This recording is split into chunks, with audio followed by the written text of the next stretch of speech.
Labdien! Tātad šodien mēs iepazīstam vietni LinkedIn. Atļaušos atgādināt, ka LinkedIn bija pirmā sociālā platforma, kas tika speciāli veidota biznesa vajadzībām. Sākotnēji to izveidoja kā B2B, tātad biznesam platformu, kur uzņēmēji varēja meklēt sakarus un piesaistīt jaunus darbiniekus. Kopumā paskatoties, interfejs šī vietnē ir ļoti līdzīgs Facebookam. Tātad ir redzams jūsu profils, kreisajā pusītē izvietots, tad ir, kas ir skatījušies jūsu profilu, nesen apmeklētās vietnes, grupas, kā jūs te varat redzēt, ja?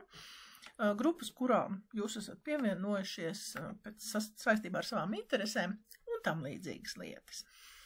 Te ir arī jūsu tiešo kontaktu un draugu informācijas plūsma redzama, un jūs varat redzēt arī apmaksāto saturu, jo līdzīgi Facebookam, arī LinkedInā var veidot maksas reklāmas.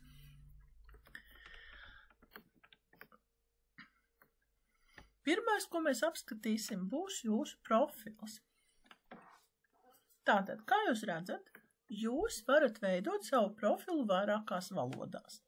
Atkarībā no tā, kur jūs vēlaties virzīt šo savu profilu un kur atrodas jūsu perfektā iedomātā darba vieta, no tā arī ir atkarīgs, kādā valodā jūs šo profilu veidojat. Ja jūs domājat darboties, piemēram, Eiropas Savienībā vai ārpus tās, jebkur citur pasaulē, tad, protams, es ieteiktu jums veidot angļu valodā šo te savu profilu. Taču atceramies, ka jātulko ir pašiem. Kā redzat, šeit ir ļoti viegli pievienot klāt jaunu valodu. Jūs varat to izvēlēties.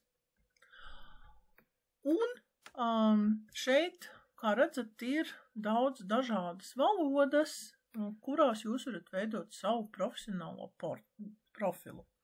Atceramies vienu, ka vienai valodai ir viens profils. Tātad, ja jums uz jūsu personu konkrēto ir izveidots viens profils latviski, viens angliski, vairāk profilus ar šiem pašiem jūsu personas datiem izveidot šeit jūs vairs nevarat. Un, kā jau teicu, jātulko jums ir pašiem. Tātad, ko mēs redzam savā profilā? Pirmais ir tā saucamais baneris, līdzīgi kā jau es minēju Facebook banerim, un te jūs varat ievietot attēlu, kur ir jūsu firmas logo, izmantotas zīmola krāsas, fotogrāfijas, kas tieši ir saistītas ar jūsu profesionālo darbību, jo atceramies, LinkedIn ir vietne profesionāļiem. Jūs jebkurā laikā varat nomainīt šo te attēlu, varat pārvietot, ja vēlaties, teiksim, pamainīt kaut ko, apgriezt vēl kādus, teiksim, kā redzat, ja, tad uztaisīt mazāku, lielāku attēlu, apgriezt to, ja ir nepieciešams, un šādā te veidā jūs varat pielāgot to, kas jums ir šeit izvietots. Atceramies, ka tā ir ļoti svarīga vieta, kas pirmā iekrīt acīs cilvēkiem, kuri apmeklē jūsu profilu, tāpēc iesaku veltīt tai gana daudz uzmanības un ievietot tiešām kaut ko, kas saistās ar jums, kas palīdz personalizēt jūsu profilu. Attēls ir praksē apliecinājies, ka lielāku uzmanību pievērš krāsainiem attēliem. Arī, protams, vēlams ir pēc iespējas lietišķi, taču smaidoša, laipna seja noteikti arī palielinās izredzes, ka cilvēki vēlēsies ar jums komunicēt. Šeit līdzīgi visām citām sociālajām platformām šobrīd ir aktuāla arī profila verifikācija, un to jūs varat izdarīt, uzklikšķinot šeit. Tālāk jums būs instrukcijas, kā to izdarīt. Jūsu profilā ir redzama jūsu pamatnodarbošanās, pamatdarba vieta, ko jūs ievietojat šeit iekšā, pieejams kontaktinformācija, kur jūs varat ielikt pēc vēlēšanās arī telefonu numuru.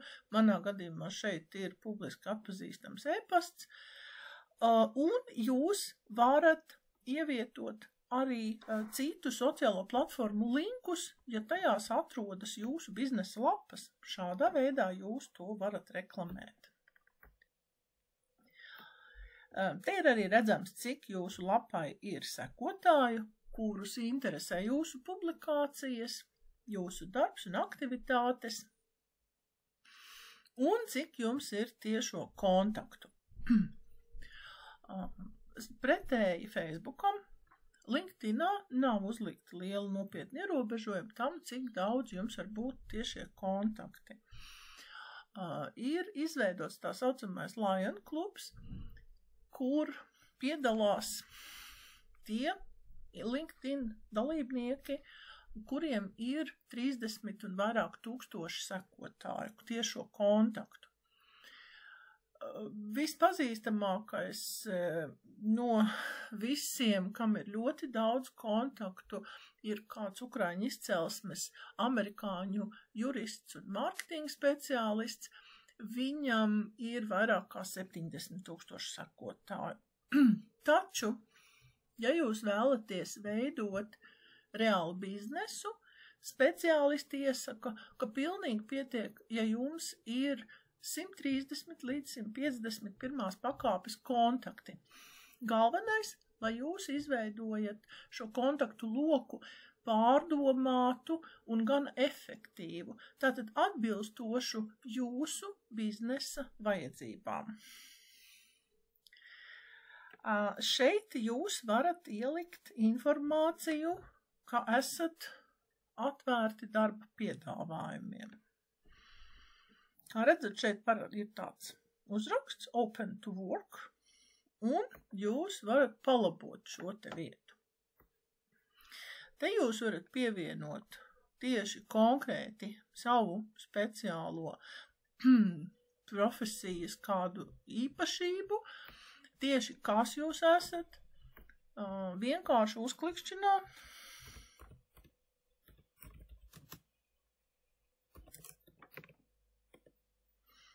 Tātad vidusskolas sociālo zinātņu skolotājs, piemēram. Un šādi tiek pievienots klāt. Ja, vairāk mēs te neliekam.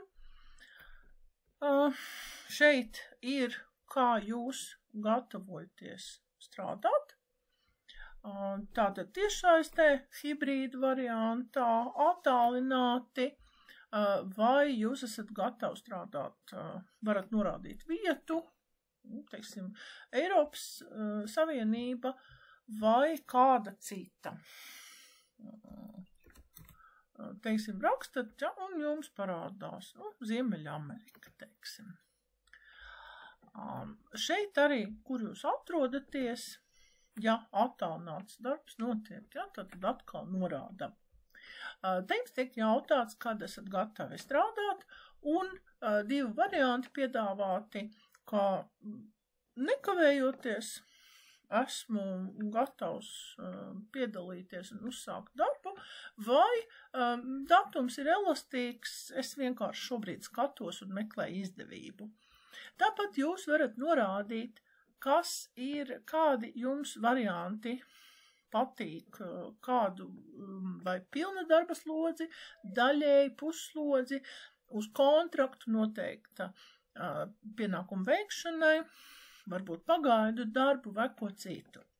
Šeit jūs varat norādīt, vai vēlaties, lai visiem būtu redzams uzraksts uz profila, ka jūs esat darba meklējumos, vai tikai tiem, kas nodarbojas ar jaunu darbinieku rekrutēšanu. Ja tikai rekrutētājiem, tad jūsu profils paliek tāds, kāds ir bijis, un uz attēlu nekas nemainās. Tad, ja jūs norādat, ka nav iebildumi, ja jūsu attēlu redz visi LinkedIn dalībnieki, tad šo te jūs varat saglabāt. Un jums uz attēlu kreisajā pusītē jūs jau varat redzēt, parādās šāds zaļš uzraksts Open to Work. Tātad, te ir jūsu apraksts, kādus darba pienākumus jūs esat gatavi uzņemties. Šeit jūs varat izveidot savu darba aprakstu. Te ir arī hashtags Open to Work, tas pats, kas parādās uz jūsu profilu. Un te ir, jūs var apskatīties, tātad, ko jūs piedāvājat, uz kādu darbu, uz kādu profesiju jūs esat gatavi. Un šeit jūs ieliekat, jūs iepostojat šādu te, ieliekat postiņu savā lentē. Tā. Kā redzat, ja? Parādījās, šeit ir zaļais uzraksts. Tas ir cilvēkiem parāda, ka jūs esat aktīvos darba meklējumos, un to jūs varat šādi saglabāt. Es šobrīd to noņemšu atkal nost, atgriežoties, norādīšu, ka tikai rekrutētājiem. Un tad, kad jūs šādi te veidojat savu profilu, jūs varat arī norādīt savas prasmes un kompetences. Te jūs varat rakstīt iekšā to, kas jums atbilst. Ja? Piemēram, te ir šeit, ko jūs varat. Ja? Sociālie mēdīji.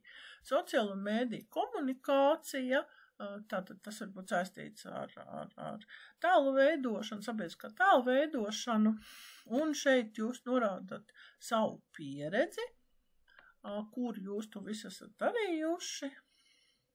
Tātad, lūk, un šeit ir izglītība, protams, viss, ko jūs vēlties ielikt arī te iekšā vēl, norādīt uz savu. Te jūs varat tā turpināt un likt atkal jaunas savas kompetences, lai tie, kuri vēlēsies jums piedāvāt darbu, pēc iespējas labāk var uzzināt, ko tieši jūs protat darīt un kāda ir jūsu pieredze.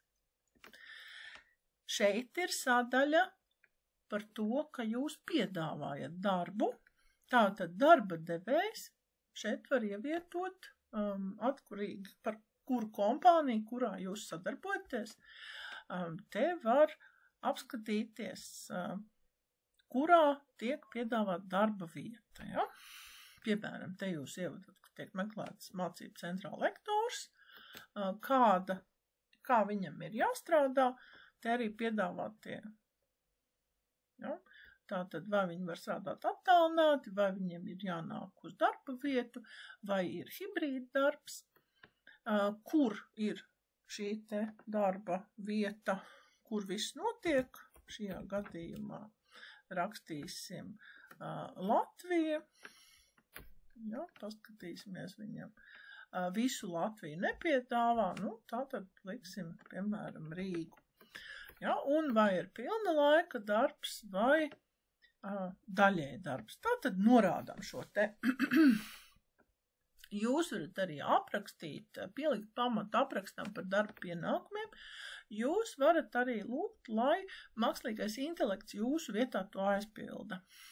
Ja, un izejot no profila informācijas, mākslīgais intelekts arī veic savu darbu, un šeit viņš apraksta tātad, kas tieši ir jādara pasniedzējiem, kas tiek meklēts.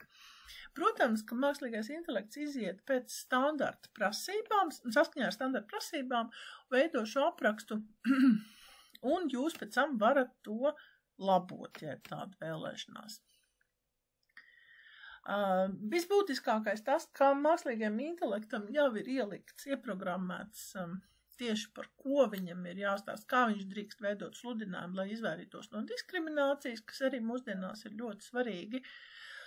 Līdz ar to varat būt droši par to, ka tādas problēmas jums neradīsies, ja izmantosiet mākslīgo intelektu šādu sludinājumu veidošanai.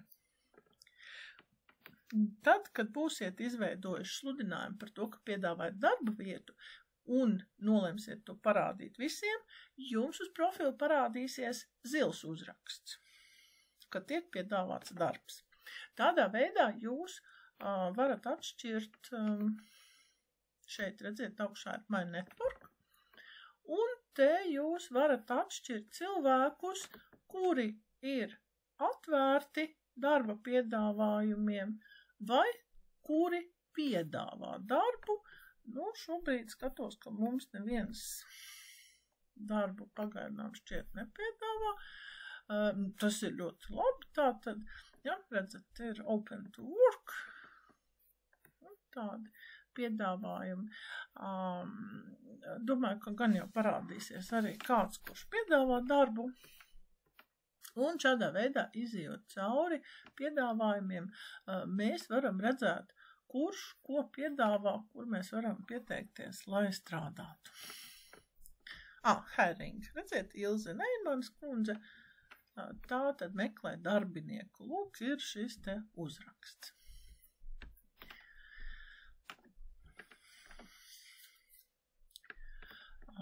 Arī, jauns postiņš. Informācija tiek atjaunota. Viens no maniem kontaktiem ir ielicis savu atziņu. Jā, Selingera atziņa, ka jūs nevarat apturēt skolotāju, kad viņš vēlas kaut ko darīt, jo viņi vienkārši to dara, un tā droši vien arī ir. Šeit tieši tāpat kā Facebookā, jūs varat atzīmēt ar laiku, klasisko. Jūs varat aplaudēt šim cilvēkam, ka viņš ir pateicis kaut ko, kas jūs ļoti saista. Jūs varat atbalstīt, izteikt savu cieņu, norādīt, ka tas jūs ir iedvesmojis, kas arī ir ļoti pozitīvi, vai pasmieties gadījumā, ja tas tiešām jūs ir uzjautrinājis. Jo tas, ka šī ir profesionāla viedne, nenozīmē, ka mazliet humora šeit būtu pilnībā noliegts. Vienīgi atceramies, ka tam visam ir jābūt saprātīgās devās, un ka šeit mēs nepostojam par kaķīšiem, par sunīšiem, bildītes, par puķītes ar taurenīšiem. Ja vienīgais izņēmums, ja jūs audzējat sunīšus, kaķīšus vai dresējat tos, un varbūt jūs esat puķkopji vai ziedu speciāli, ziedu veikalu īpašnieki, un tad gan jūs varat atļauties šādas te bildītes iepostot. Tātad, atgriežoties pie profilu, šeit ir sadaļas. Redzat, te ir arī ieteikumi, ka jūs varat izmantot prēmijas profilu. To mēs palūkosimies pēc tam. Šeit ir analītiskā daļa par pēdējām dienām. Tātad 11 personas ir apskatījuši manu profilu. Pēdējo 7 dienu laikā man nav bijis neviens posts, tāpēc arī nav bijis nekāda reakcija. Un te var apskatīties, cik bieži tad vispār mani meklē. Viena meklēšana, tas noteikti parādās, jā. Tā tad dažādi resursi, kas piesaistīti. Šeit, kā redzat, ir šis te pakalpojumi, ko es sniedzu. Te ir saistītais, jūs te varat ielikt, piemēram, savas publikācijas, ja tādas jums ir. Tā kā šeit ir mana publikācija par LinkedIn, profesionālu sociālo tīklu, ko var izmantot biznesā, ievietot vietnē iBusiness, un te ir links, lai varētu apskatīt šo publikāciju. Tātad te ir visas jūsu veiktās aktivitātes redzamas. Te jūs varat ielikt savu pieredzi, izglītību, dažādas licences, certifikāts, ko jūs esat ieguvuši un tam līdzīgi. Ja jums ir projekti, ko jūs īstenojat, tad tos jūs varat šeit rakstīt, padalīties ar to, ko jūs esat darbojušies. Pieredze, tā redzat, prasmes 19, un rekomendācijas, ko saņemat, kursi, ko esat beiguši, un dažādas intereses. Šādā te veidā jūs savā profilā varat apkopot ļoti daudz vērtīgas informācijas. Jūs varat jebkurā brīdī arī pielikt klāt. Šeit ir pamatinformācija par jums, kas iet klāt, šeit arī prasmes, jūsu ieņemamais amats uzņēmumā, izglītība, kas ir saistīta ar uzņēmumu. Šeit varat ielikt arī papildus par projektiem un kursiem, ko esat apmeklējuši, un te, ja esat saņēmuši pagodinājumus, pārvaldat vairākas valodas. Vēl ir, kā jau es minēju, rādīju, ir publikācijas, brīvprātīgā pieredze un tam līdzīgi, to visu jūs šeit varat likt iekšā. Un noteikti arī, piemēram, sievietes var ielikt šeit, ka ir karjeras pārtraukums atrodoties bērniņu kopšanas atvaļinājumā, kā šobrīd jūs nedarbojaties aktīvi un pagaidām atpūšaties, ja bērniņu kopšanu var saukt par atpūtu. Te jūs varat savu šo profilu informāciju nosūtīt uz ziņu, kā ziņu, un jūs to varat saglabāt PDF formātā. Ko tas nozīmē? Tas nozīmē, ka jums jebkurā brīdī šeit ir pieejams savs CV. Atkarībā no tā, cik akurāti un rūpīgi jūs to esat aizpildījuši, jums ir savs ļoti labs resurs, ja, piemēram, nepieciešams pievienot savu CV pie motivācijas vēstules, ja vēlaties iesaistīties kādā projektā vai uzsākt jaunas darba gaitas. Tas ir ļoti noderīgi. Tāpēc arī ļoti ieteicams veidot šo te savu profilu pēc iespējas pilnvērtīgāku, lai varētu sevi nodrošināt vajadzības gadījumā ar ļoti noderīgu dokumentu. Šajā reizē tas būs viss.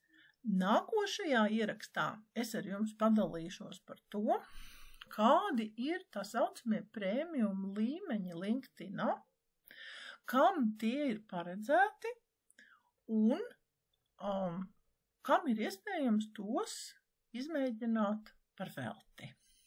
Paldies, ka skatījāties un uz jaunu tikšanos!